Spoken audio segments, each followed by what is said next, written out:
de l'association, je vous souhaite la plus cordiale bienvenue aux fêtes du 10e anniversaire de notre association. Sur ces considérations poétiques, je veux vous présenter rapidement notre qui est quasiment pluriforme.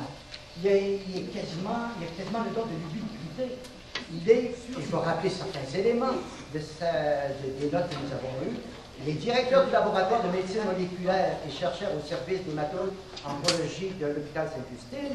Il est également professeur de biochimie à l'Université du Québec à Montréal, titulaire de la chaire en prévention et traitement du cancer, au même endroit, professeur de chirurgie et professeur de physiologie à la Faculté de médecine de l'Université de Montréal, chercheur attaché au service de neurochirurgie de l'hôpital Notre-Dame, titulaire de la chaire de neurochirurgie Claude Bernard.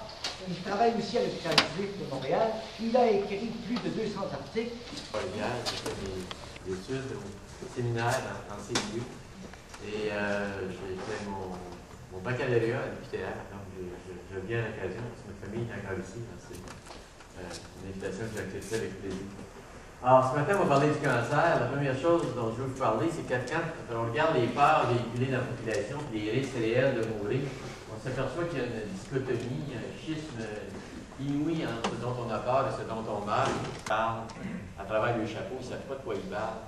Ce n'est pas un problème de santé cancéreuse dans la pollution, c'est 2 de tous les cancers de la pollution. Alors, votre pollution intérieure, c'est ce que vous mangez mal, puis l'intoxication que vous faites de la santé, on en est responsable. Deuxième livre est sorti la semaine dernière. On est déjà en première position chez Renaud Bré. Puis deuxième chez Archambault, derrière le petit Larousse à cause de la rentrée scolaire. Le premier livre a été traduit en 18 langues présentement. On est best-seller en Corée. On a été best-seller au Canada anglais tout l'été. On a signé avec la Pologne, avec l'Allemagne, l'Italie. C'est passionnant ce que vous nous avez dit. J'avais déjà lu des choses que vous aviez écrites, mais là, aujourd'hui, ça prenait encore une autre dimension.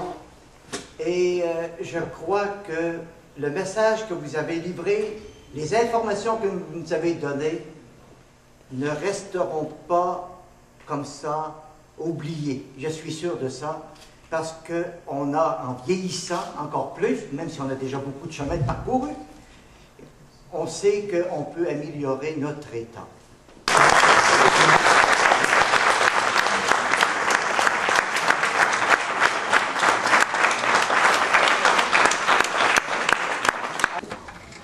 Distingués invités, chers collègues retraités, la REP a 10 ans. Un âge que nous lui envions, bien sûr.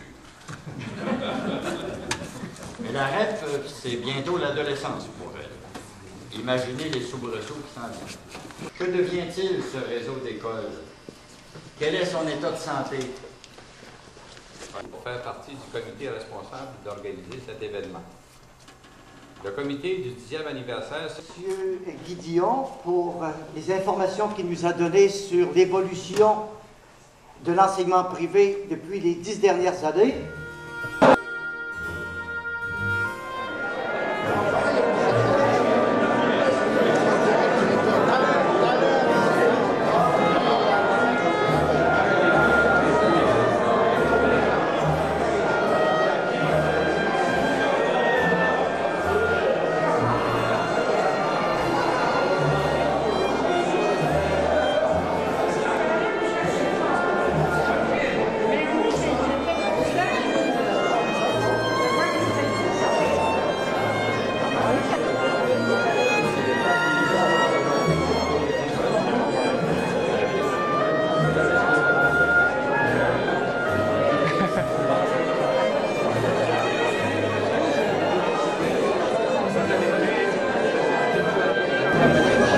Ce moment d'attention que je vous demande, c'est tout simplement pour lever notre verre à la REP, à tous nos invités d'honneur.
Souvenir. Vous savez, c'est parlant, ça, hein?